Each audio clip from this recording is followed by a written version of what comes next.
Mas Bram, Mela. Hai, Akhirnya hai. ya Mbak. kita ngumpul lagi nih ya tim bantalnya. Gimana? Bincang santai Tentang kesehatan mental ya. Kesehatan Oke. mental. Jadi kita pura-pura sehat apa memang kita sehat nih Oke, sebenarnya? bantal. Mudah-mudahan sehat. Namanya catchy. Keci Bagus. Wak ya. Kita ada yang istimewa ya Mel ya? Yang barusan ngomong Mel? Iya, ada yang istimewa kali ini, tapi bukan nasi goreng ya. Padahal Apa? lebih seru nasi goreng ya. Oh iya. Kita hadirkan nih Kepala Departemen Wow. Komunikasi yang akhirnya nih Mel setelah beribu purnama nih kita minta waktu nih. The Akhirnya. famous, Alhamdulillah. the inspiring, the chief of the commerce. Wih, Pak Kalau Erwin ada drum Haryono. langsung masuk nih ya Bapak Erwin Welcome, Pak. Haryono. Terima kasih. Kebetulan Apa saya juga kabar senang ya, kalau Pak? nasi goreng. Nanti dipesankan, Pak. Iya Pak Erwin, ini kan Bapak waktunya sangat sibuk banget nih Pak. Nah ini kayaknya sepertinya topik kita kali ini cocok banget dengan situasi kesibukan Bapak yang seperti dikejar-kejar deadline, terus bukan seperti ya memang ya. Dan mostly kebanyakan teman-teman di Dekom ini juga seperti itu. Iya nggak Mas Bram? Benar sekali Mbak Puji. Nah, ini khusus untuk Bantal edisi 2, kita mengambil topik menjadi waras tanpa batas. Menjadi waras tanpa Iya, batas. Iya, Iya. jadi waras tanpa Keren, batas. Kalau penulis yang bikin tema keren-keren. Waduh, Penulis terbaik bagi Indonesia. Pak Erwin, barusan kan saya baca riset dari konsultan nih Pak Erwin McKenzie yang mengatakan kalau kesehatan mental itu menjadi prioritas Pak dari transformasi organisasi. Apabila dikaitkan dengan Dekom ini di keluarga besar Dekom Pak ya, ini bagaimana Pak Erwin? Mungkin begini, mungkin kita mulai dari organisasi ya. Boleh. Organisasi kan sebetulnya kumpulan dari orang-orang gitu ya. Kemudian secara bersama-sama berkontribusi mencapai tujuan organisasi gitu ya.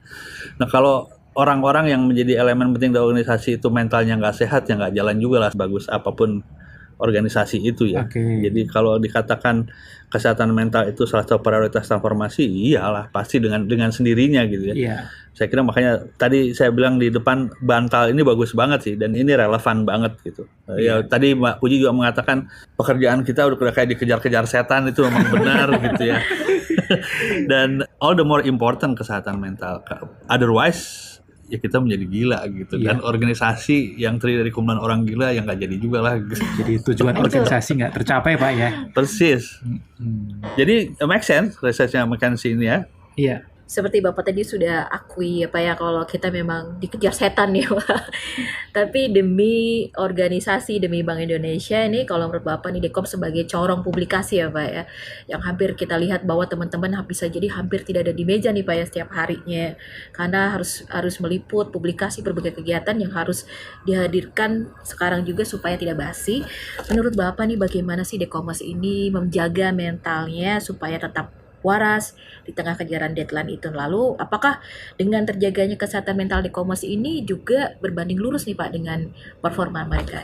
Yang pertama kalau hemat saya sih kita harus pahami bahwa pekerjaan kita tadi istilah dikejar setan ya biar agak dramatis lah gitu.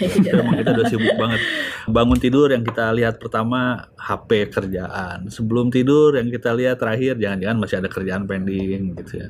Itu banyak banget. Tapi sebelum masuk ke kesehatan mental nih, saya kira penting untuk disadari oleh semua orang bahwa ini memang sesuatu yang harus kita lakukan karena Indonesia kan sedang mengejar ketertinggalannya yang cukup lama gitu ya. Dulu kita sebagai bangsa besar, cuman for some reason kita ada berbagai masalah, melahirkan reformasi yang besar-besaran, kemudian masuklah orde reformasi, tapi juga begitu-begitu aja. Nah, banyak sekali hal yang mesti dibenerin gitu ya. Dan Bank Indonesia mengambil peran yang sangat penting di dalam aspek strategis itu untuk membangun Indonesia yang sustainable. Di dalam konteks itu, komunikasi menjadi penting gitu ya. Jangan lupa bahwa sebagai lembaga publik, produk utama dari bank sentral itu kan kebijakan. Kalau kebijakan tidak dikomunikasikan sehingga publik tidak paham, sebagus apapun kebijakannya, ya dia nggak akan ngaruh gitu kan, karena tidak bisa mempengaruhi behavior orang-orang tadi itu gitu, pelaku ekonomi gitu. Nah sehingga kalau dari sejak awal disadari bahwa pekerjaan kita ini penting buat rakyat banyak untuk kesejahteraan masyarakat Indonesia, mungkin saya kira itu bisa memberikan sebuah landasan semangat bekerja yang luar biasa gitu. Karena kalau tanpa itu, kalau kosongan kita ngerjakan, kita berangkat pagi pulang sore, mungkin kita bisa lost gitu. Ini sebenarnya kita ngapain nih kerja gila kayak begini gitu. Tapi kan dengan landasan bahwa kita sadar bahwa yang kita lakukan itu sesuatu yang memang penting dan itu diharapkan punya dampak besar kepada kesejahteraan masyarakat, saya kira itu memberikan landasan moral yang sangat penting, bahkan emosional gitu ya, sehingga kita semangat bekerja. Karena kalau tidak mungkin kita nyerah gitu, kita jadi quitter gitu. Udahlah gue sampai di sini aja gitu. Yang pertama itu, dan tadi dalam konteks tadi itu Dekom punya peran yang penting gitu. Bayangkan begini, misalkan kita membuat kebijakan setelah melalui berbagai macam proses, kita bikin asesmen ekonomi, kemudian didiskusikan sampai akhirnya menjadi respon kebijakan itu kemudian diputuskan lewat RDG dengan berdarah-darah gitu ya, biar agak dramatis gitu. Tapi katakanlah itu tidak dikomunikasikan, tidak ada rilis, tidak ada press con, tidak ada semua yang kita lakukan sekarang, ya dia nggak ngaruh gitu ya. Saya ambil contoh yang sangat real gitu. Salah satu sasaran penting itu kan inflasi gitu. Kalau kebijakan kita tidak kredibel sehingga orang berpikir inflasi akan tinggi, orang-orang akan mungkin termasuk saya. Kalau saya punya ekspektasi inflasi tinggi, saya akan membelanjakan uang saya sekarang ketimbang besok, karena besok kan harga udah naik gitu. Kalau semua orang berpikir kayak saya, inflasi beneran terjadi gitu. Hanya gara-gara ekspektasi. Di dalam psikologi massa itu disebut sebagai self-fulfilling prophecy gitu. Prophecy, ramalan yang menjadi kenyataan gitu. Jadi orang takut saja dia sudah menjadi inflasi itu sendiri.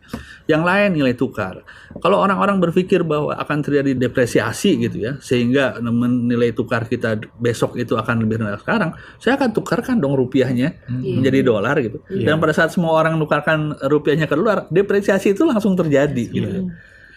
Juga resesi gitu. Kalau saya berpikir Indonesia akan mengalami resesi, saya akan nahan tuh nggak belanja karena besok pasti saya akan susah gitu. Nah, kalau semua orang berpikir tentang resesi, orang nggak belanja beneran, ekonomi mandek gitu. Jadi ada banyak contoh di mana komunikasi itu elemen yang penting gitu. Nah, di Dekom kita kan juga kita sudah bikin transformasi komunikasi. Salah satu yang paling penting adalah komunikasi kita harus menjadi bagian dari komunikasi kebijakan gitu. Jadi saya kembali ke yang awal tadi itu, kalau kemudian dengan transformasi yang mendasar tadi itu kerjaan kita banyak, ya wajar. Tapi kan untuk for a greater good gitu loh, kalau bahasanya Mas Abraham lah.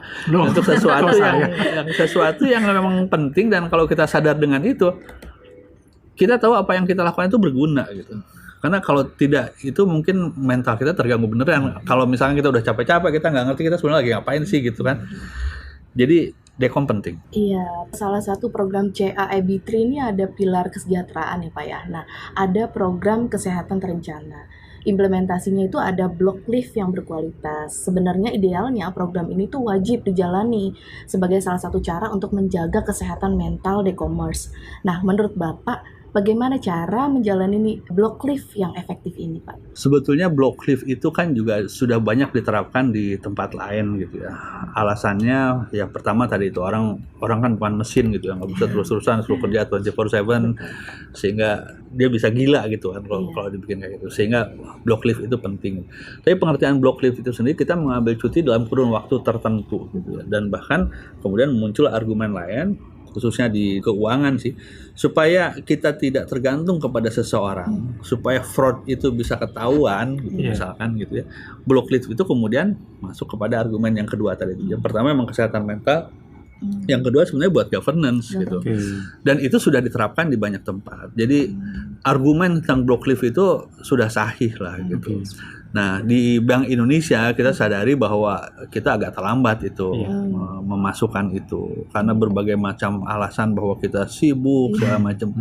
Tapi sebetulnya dengan dua alasan penting itu, jangan-jangan kalau tidak ngambil block leave malah akan menjadikan persoalan lain yang lebih besar gitu kan.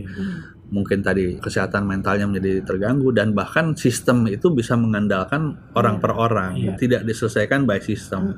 Jadi sih change program yang memasukkan block leave saya sejak awal setuju banget. Nah, pertanyaannya Mela kan tadi gimana ini operasionalnya? Yang pertama memang kita harus sadar itu gitu. Pertama bahwa block leave itu bukan semata-mata untuk nyenangin pegawai biar bisa healing kemana gitu. Bukan hanya itu gitu. Itu untuk kepentingan organisasi yang lebih jangka panjang. Sehingga dengan kesadaran itu ya block leave harus dilakukan gitu. memang DSDM kan mencanangkan program ini tidak drastis gitu. Karena memang itu butuh penyesuaian. Kita sudah sejak lama tidak melakukan itu gitu. Sehingga proses penyesuaian itu saya kira juga wajar. Tapi saya kira sih block leave itu memang harus dilakukan. Kalau buat saya, the sooner the better. Karena manfaatnya tadi itu. Manfaat untuk kesehatan mental individual pegawai. Tapi dan yang lebih penting dari itu, secara organisasi itu juga penting. Supaya nanti kita tidak bergantung kepada pekerjaan orang per orang. Dan bahkan kita bisa ngecek governance gitu kan. Dan banyaklah kasus-kasus dulu kan di perbankan. Baru ketahuan kasus besar pada saat orang itu lagi block leave kayak gitu kan. Nah di kita kan juga bukan tidak mungkin itu terjadi gitu ya. Jadi kepada pertanyaan itu saya sih support sebagai pimpinan departemen, saya support untuk melakukan itu gitu. Bagaimana dengan saya sendiri? Saya tuh pengen banget gitu. Saya pengen banget. Saya udah ngambil loh saya. Tapi saya pakai buat umroh. Alhamdulillah. Tapi kan sudah kan? Iya. Sudah. Nah, saya umroh juga ternyata baik-baik aja. Saya tidak sepenting yang saya pikir gitu. Saya nggak ada juga baik-baik aja. Masih gitu. dikontak nggak Pak selama umur? Enggak kan Pak? Masih ya. Kadang. Tapi oke lah, saya bisa lakukan umroh bersama keluarga. And it feels good. Buat saya pribadi oke, tapi juga sebagai pimpinan saya punya confidence bahwa ternyata bisa kok gitu. Sistem bisa jalan, tidak bergantung kepada saya misalkan waktu itu. Jadi nggak ada alasan untuk tidak mengimplementasikan block leave gitu. Jadi udah tersampaikan dengan jelas ya teman-teman di e-commerce, block leave itu the sooner the better ya Pak ya. Jadi the sooner the better. Tapi kan juga bukan kemudian aku pengen block leave besok ya, enggak juga lah gitu kan. Ada pertimbangan. Ya, saya kira tapi dengan titik awal bahwa kita menyadari bahwa block leave itu harus dilakukan, semua orang harus prepare gitu kan. Ya, setiap pegawai akan ngehubungin uker kemudian mengatur alokasi sumber daya dan kemudian nanti kita lihat di departemen dan semua orang bisa menyesuaikan gitu. Maksud saya intinya itu doable kok gitu. Ini perhatiin ya, kita baru dengar rencana gitu. Maksudnya Bapak kan preparation. Lihat Pak, wajah-wajah kami Pak berseri-seri. Matanya berbinar-binar. Iya dong. Block leave ini. Di-endorse oleh pimpinan langsung. Dan saya pengen menekankan lagi, itu bukan semata untuk kepentingan individual pegawai, itu juga untuk kepentingan organisasi tadi itu. Governance tadi ya Pak ya. Betul, dan dengan demikian manfaatnya nyata gitu. Iya. Pak Erwin, pertanyaan dari kami ini agak menyinggung sedikit personal Pak. Kita pengen tahu bagaimana kiat-kiat Pak Erwin ini untuk memanage mental health Pak agar tetap sehat Pak ya di tengah kesibukan Pak Erwin yang sebegitu dinamisnya Pak. Tapi kalian pikir aku sehat ya? Setidaknya ya Pak. Setidaknya sudah ya. Kelihatan Kalau sehat. dari luar sehat kok Pak. Iya. Tiap Pak Herwin datang langsung keluar soalnya. Iya. Memberikan influence lah. Iya. Aura positif. Saya pertanyaan pribadi ya. Pertama bahwa saya memang tipikal orang yang mungkin ya saya bisa bilang saya punya kemampuan untuk menertawakan diri sendiri dan saya rasa itu sehat itu. Jadi di titik-titik puncak kesibukan, titik puncak kegalauan, saya punya kemampuan itu tuh. Dan kemudian atas dasar itu kemudian melihat kembali gitu ya. Ini sebenarnya aku lagi apain sih gitu dan kemudian refleksi. Tapi saya kira pertanyaannya bukan itu kan. Pertanyaannya adalah bagaimana memaintain kewarasan tadi itu. Iya. Apa tadi namanya tadi? Tetap waras tanpa batas. Nah, tetap waras. Saya kira itu bagus banget, tetap waras. Kiat-kiatnya seperti apa? Tadi itu ya. Yang pertama kan saya tadi udah bilang. Saya sampaikan kepada diri sendiri bahwa apa yang saya lakukan itu penting. Iya. Tidak bermaksud kemudian kita menjadi sombong ya, tapi untuk melihat repositioning. Saya melakukan ini untuk sesuatu yang penting gitu. Buat saya, buat keluarga, buat masyarakat tadi itu. Kita sudah bicara tentang ekspektasi dan sebagainya. Atas dasar itu kalau capek ya nggak apa-apa, itu penting gitu ya.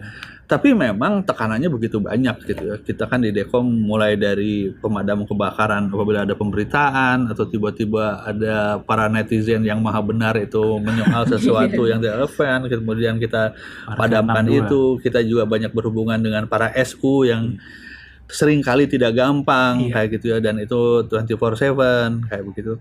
Nah kemudian yang saya lakukan itu ya memanage perasaan sih, bahwa semua itu kan cuma pekerjaan gitu. Jangan sampai kemudian pekerjaan itu menggerogoti kesehatan mental gitu. Dan kemudian ini nih kiat yang mudah-mudahan penting ya. Saya selalu mulai dengan tadi itu sesuatu yang penting, terus kemudian saya akan tanyakan kepada saya, worst case scenario-nya apa sih gitu. Hal yang paling buruk kalau misalkan sesuatu yang saya pikirkan itu terjadi itu seperti apa gitu. Seringkali tidak seburuk yang kita pikirkan gitu. Nah, ini mungkin saya ngambil analogi nih. Bahasa Indonesia itu kosakata yang bagus yang disebut sebagai menghantui. Saya tidak bisa lihat hantu. Alhamdulillah saya nggak bisa lihat gitu ya. Tapi kan sebagian besar orang kan nggak bisa ngelihat itu. Sebenarnya semua orang takut sama hantu. Kadang-kadang kemudian ketakutan itu hanya karena kita sendiri. Makanya ada kata bahasa itu menghantui. Gitu. Hantunya sendiri sih belum tentu ada gitu ya. Atau bukan belum tentu ada lah mungkin. Tapi belum tentu juga dia nakut-nakutin kita. Kita seringkali GR aja gitu. Nah, kadang-kadang kegalauan tadi itu lebih banyak kepada perasaan-perasaan yang menghantui kita sendiri gitu. Nah, saya punya cerita sedikit. Dulu saya pernah di New York. Di New York itu dapat rumah jabatan yang usianya tuh sekitar 100 tahun. Orang banyak cerita di situ angker. Memang rumah tua gitu ya. Jadi orang dulu sering nginap di situ dan sering diganggu segala macam. Tiba-tiba saya di situ gitu kan. Saya harus tinggal di situ 24 jam, 24/7 kayak gitu. Nah, kalau saya takut saya nggak mungkin dong tinggal di situ. Sampai kemudian saya pikir, hal apa sih yang paling menakutkan yang akan terjadi kalau saya diganggu? Ternyata nggak ada juga gitu. Apakah dia bisa nusuk saya dari belakang? Nggak gitu kan. Apakah bisa dijorokin? Nggak pernah juga ada cerita dijorokin gitu. Apakah tiba-tiba dia bisa mencabut nyawa saya? Kan nggak juga gitu. Jadi saya berpikir, hal terburuk yang bisa terjadi apa sih gitu. Cuma gitu-gitu aja kan, lebih karena kemudian ketakutan saya sendiri yang menyebabkan perasaan menghantui tadi itu, sehingga terus bisa jadi saya tidak waras dalam konteks kesehatan mental tadi itu hanya gara-gara saya takut di rumah yang 100 tahun tadi itu gitu kan. Nah, jadi pekerjaan juga sama lah gitu. Ya banyak sekali pekerjaan saya dikomplain oleh banyak SU gitu. Tanpa harus menyebutkan nama gitu. Pekerjaan kita juga banyak, targetnya juga banyak, variasinya juga beragam gitu. At the end of the day, kalau karena sesuatu hal kemudian yang terburuk itu saya tidak deliver, walaupun saya sudah berusaha sekuat tenaga, ya sudahlah gitu kan. Saya punya keterbatasan gitu. Nah, atas dasar itu saya ngerasa bahwa sebenarnya sih nggak buruk-buruk amat kok gitu. Kenapa juga harus galau gitu? Kenapa juga harus mengganggu kesehatan mental gitu. Jadi tadi dua ya. Jadi yang pertama tadi saya sih rasa bahwa kita itu pekerjaan saya penting gitu. I am important gitu. Yang kedua adalah worst case scenario. Worst case scenario juga gitu-gitu aja. Nah, ini yang ketiga, olahraga. Waduh, gitu. Olahraga. Penting. Dan saya ngalamin itu. Dulu saya waktu pas masuk Dekom hampir 3 tahun yang lalu, saya di tengah-tengah pembahasan rugby yang sangat horor kayak begitu kan. Waduh, itu susah banget kayak begitu ya. Tidur saya terganggu gitu. Kadang-kadang tengah malam kebangun, waduh ini belum selesai gitu. Sampai cemas Pak ya. Iya, karena tadi itu istilah Pak Gubernur overthinking. Saya sangat overthinking waktu itu karena juga orang baru, pekerjaannya sangat berbeda dari pekerjaan-pekerjaan yang sudah saya lakukan, ragamnya sangat banyak, risikonya juga tinggi gitu. Saya sampai nggak bisa tidur kayak gitu. Nah, sampai teman saya mengatakan coba deh olahraga gitu. Dan kemudian saya olahraga. Nah, kebetulan waktu itu lagi pandemi, saya sepedahan tuh Bram. Saya sepedahan satu hari itu bisa 30-40 kilo. Lumayan gitu itu ya. Dan ternyata benar gitu. Jadi kegalauan tadi itu lumayan terkikis gitu. Jadi saya nggak tahu katanya ada hormon apalah adrenalin whatever endorphin, gitu. Saya juga yang bikin bahagia. Endorfin yang bikin bahagia. Itu betul. It works ya. Dan bonusnya dalam 6 bulan saya turun 15 kilo waktu itu gitu. Walaupun sekarang naik lagi sih. Saya sudah pernah turun. Tapi olahraga itu buat saya itu punya efek yang real gitu. Nah, sekarang karena udah padat, Jakarta udah padat lagi, sepedaan susah ya. Sekarang polusi saya main lagi. Main golf. Jadi, sekarang saya masuk ke temanya Mas Bram nih. Jadi kalau orang-orang nanya, ngapain sih golf terus-terusan? Saya bilang biar tetap waras. Waduh, keren. saya kira itu saya menemukan kebahagiaan di sana. Jadi bayangin dong Mbak Puji, jam 6 pagi saya datang ke satu tempat, di kaki itu masih ada embun-embun gitu. Matahari keren keluar, sekali. kemudian saya mukul gitu kan. Ya nggak ada isu mental gitu. Nggak ada isu mental. Yang pasti harus embun Pak, jangan polusi Pak ya. Takutnya polusi. Makanya main di luar kota. Oh iya, itu yang penting. Jadi olahraga atau mungkin di dalam term yang lebih umum punya hobi lah. Punya hobi ya. Jadi saya kira sih paling tidak 3 hal itulah biar trick of three ya. Trick or treat, waduh. Jadi yang pertama yakinkan bahwa pekerjaan yang kita lakukan itu Adalah penting gitu ya. Ya orang sering bilang kita kan hanya sebuah skrup dari sebuah mesin besar. Tapi kalau nggak ada skrup yang pentingnya juga nggak jalan juga gitu. Skrup Remah-remah rengginang ya Pak, kita suka bikin. remahan rengginang di kaleng hungguan gitu kan. Tapi kan tetap enak. Rengginang ya rengginang. Rengginang penting gitu. Terus yang kedua tadi itu worst case sebetulnya untuk supaya kita tidak overthinking gitu. Karena banyak sekali ketakutan itu hanya berkecamuk di benak kita aja gitu. Dan kemudian kita menjadi belum tentu terjadi, kita malah tidak konstruktif kan kalau sudah begitu. Tadi perasaan menghantui segala macam. Dan yang ketiga yang paling penting punya hobi. Olahraga ya. Punya hobi yang lain ya bagus juga gitu. Kecuali yang hobinya kayak Bram, hobinya kerja ya. Waduh. Bingung jadi sebenarnya. Antara lagi 3 itu Bram. Iya, siapa?